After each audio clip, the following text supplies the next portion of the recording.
រំលោភប្រពន្ធនៃសំបងមុន50%ចាំកសេជាមួយមេឃមេអើយតែមិនចោលពីអូនបានគេព្រោះតែពេលនេះតលកូនរងមិនទាន់ទេសុំត្រឹមមួយរយៈពេលចាប់កូនសារេលេបងតាមក្រសុំប្រមាណតូចខ្ញុំជាអ្នកឲ្យព្រោះតែពេលនេះខ្ញុំត្រៀមរួចហើយដែលសុំប្រមាណតូចខ្ញុំជាអ្នកឲ្យព្រោះមិនខែក្រោយគឺខែក្រោយទៀត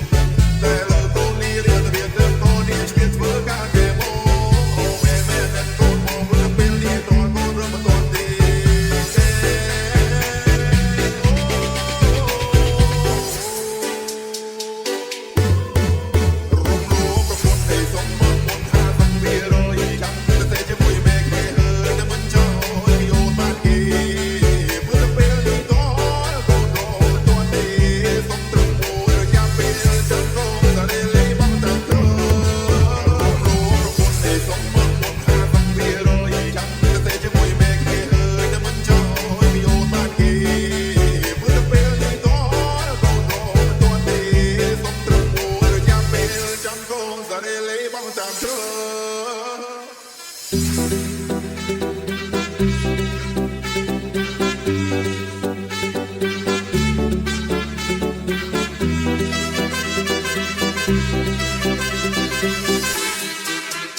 រំលោភប្រពន្ធនៃសំបងមុន50%ចាំកសេជាមួយមេឃមេអើយតែមិនចោលពីអូនបានគេ